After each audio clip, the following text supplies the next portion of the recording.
Hey guys, it's Steph from Hot and Moving. All right, let's get into this Jake Paul versus Julio Chavez Jr. fight on DAZN and NV Promotions.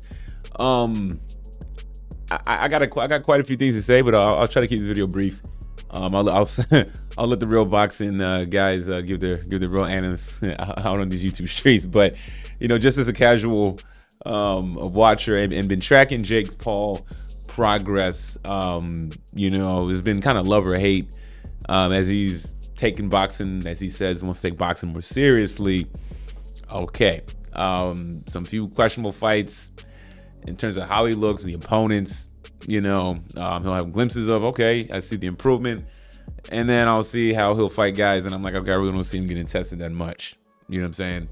So here comes Julio Chavez Jr. Okay, I mean, this guy has over 60 fights. Yes, he's 39, not almost 40 years old. I mean, but he's not Mike Tyson. Like, he's not Mike Tyson's age. Okay. All right, so this could be a very formidable, a really good test for Jake Paul. And matter of fact, I believe. Well, I don't know who was the favorite actually. I really don't know who's the favorite. Was it maybe Jake Paul was the favorite going into this fight?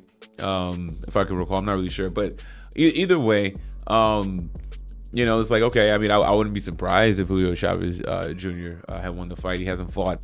I believe his last fight was almost a year ago, right? So, okay, so now out the gate, the fight was bad, particularly through the first four and a half rounds. Okay, maybe like around round 4, Chavez kind of started getting active, but I mean, this fight was taken in Anaheim. It was in Anaheim, California, so it was a very, very, very pro Hispanic, Mexican crowd.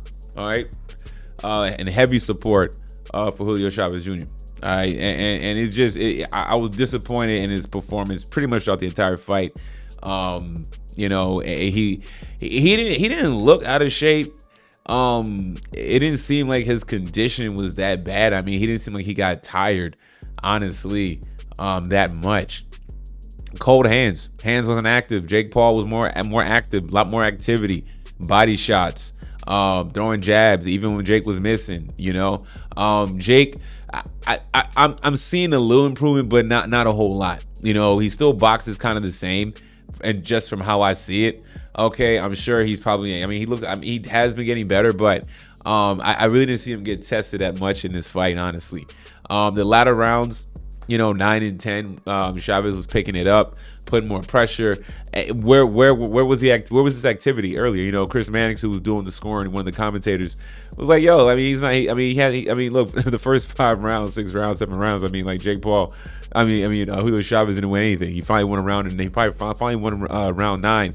And I think he probably won round 10. Not sure, but I didn't see the official. But either way, like, just a disappointing performance on Chavez's part. Just like, where was the activity? You're this experienced fighter. You're the guy that's had 60+ fights. I mean, even if, like, Jake Paul did look bigger, but Chavez didn't look tiny out there. You know what I'm saying? So, even though in losing, I was like, I didn't see any of that older boxing experience, wisdom shine through at any level. This fight, I'm not going to put on Jake Paul. I'm not gonna move the goalposts on Jake Paul. He said he wants to box real box. He wants to get more boxers. He wants to fight more. He wants to fight actual boxers. You fight Mike Tyson. That was a circus theater for a bag day. We get that. This fight, I was like, okay, you win this fight. The commentator saying that. I think Wade Concept that was commentating, saying that if he wins this fight, he will be ranked in the WBA or the WBC, one of those things, WBA or something like that, right? So I was like, okay, cool. Jake is definitely gonna have a lot of incentives to win this fight and do well, and he did.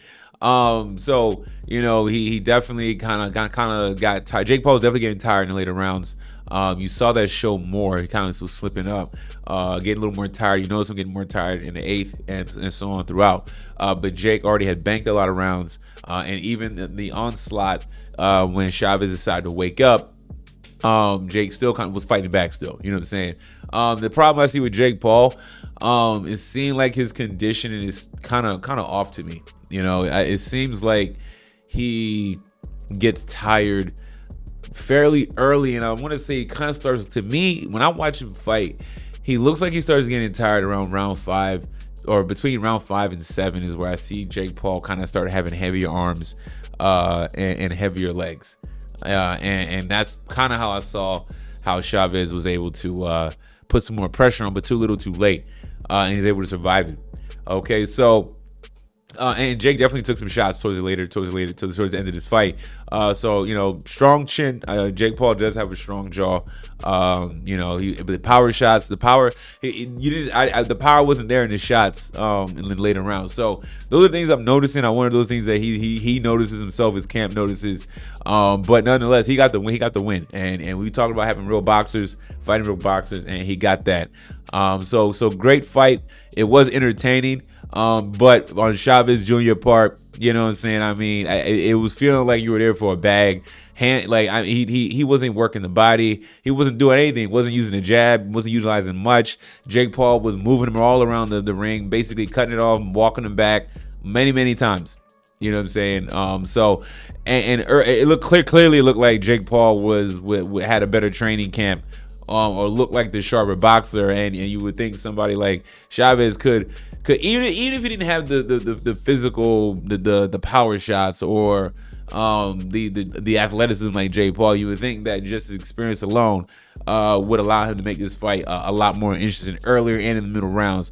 And I didn't get that, but he did look good. Chavez did look good in the 9th and 10th from what I've seen, and a couple he had his spots in a few middle rounds, but not good on his part. But for Jake Paul overall, I think it is a great win for him. And I when he does fights like this, as he's fighting actual boxers, even though they're not in their prime or whatever, still good. Okay. And he's building his resume now. He's 13-1, so good for him. I want to see him get tested just for my liking a little bit more. This was a fight that I was watching not from a theatrical entertainment aspect, but really seeing how Jake Paul's improved. He has improved a little bit in my eyes, though. But either way, entertaining fight, and I believe Jake Paul will be ranked after this. So thanks for watching. Leave me your thoughts about all this.